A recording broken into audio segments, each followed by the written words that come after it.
the CEO and senior pastor of the Christ Universal Temple. He is the author of the new book, Guidelines for a Master. Please welcome to the show, Reverend Dr. Derrick B. Wells. Hey, good to see you. Thank you for having me. I was just hanging out over there at Christ Universal Temple not too long ago when the book came out. Yeah, no, you helped us launch the book, so thank you. Thank you. It was fantastic. It was fun, and we talked about, like, we have this master in there, so I got to tell you this backstory. He gave me a lot of grief because one of the premises of the book is about a character that you actually love. Yes, from The Last Dragon? Yes. I love this. Do you remember this movie, The Last Dragon? Yeah. It's a great movie.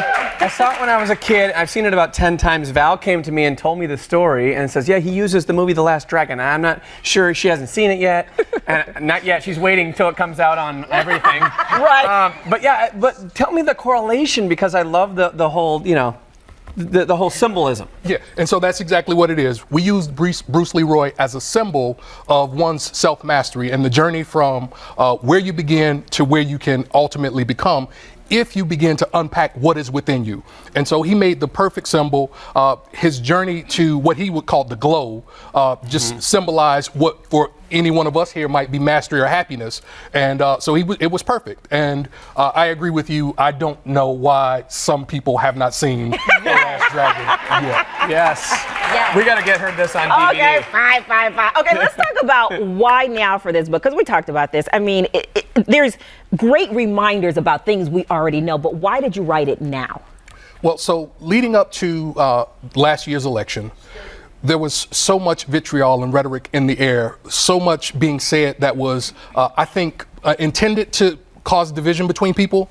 And so rather than have us as a community focus on that, or as a country focus on it, I wanted to be able to put something in someone's hands that was accessible, easy to understand, and applicable and practical. So it's really practical spirituality for better living. And it was important to have something as a counterbalance and counterweight to so much of what we were hearing in the public space. Happiness means different things to different people, but what are some of the common obstacles that stand in everyone's way? So for many of us, some of the basic obstacles to our understanding and expression of happiness can be, one, just the sense that we don't believe we deserve to be happy, right? Amen. Amen. Yes. But how do we get people to believe that everybody can have happiness no matter what? So it helps to ask yourself if you deserve to be happy, right? Okay. And if I would like to think that's yes for everyone, no? No, Well, I struggle with this. I struggle Really? with this. I do very much. And Yeah. some, quite frankly, some people are happy on the negative side of life, meaning they're happy in their unhappiness, right? And so, like, these are the kind of people who aren't happy unless they're making you unhappy. Right. Right. They're the ones that come into work complaining about everything. Right. And so the worse things are, the happier they are. Yes. Right. And so fear is one of the things that keeps us from being happy. The inability to forgive ourselves and others is one of the things that keeps us from being happy. Guilt. But what about social media? You see, you know, these people and they look like they have these great lives. Is it tough to not be envious, or, you know, because that's kind of creating a whole nother problem in our society that's not even real. Yes.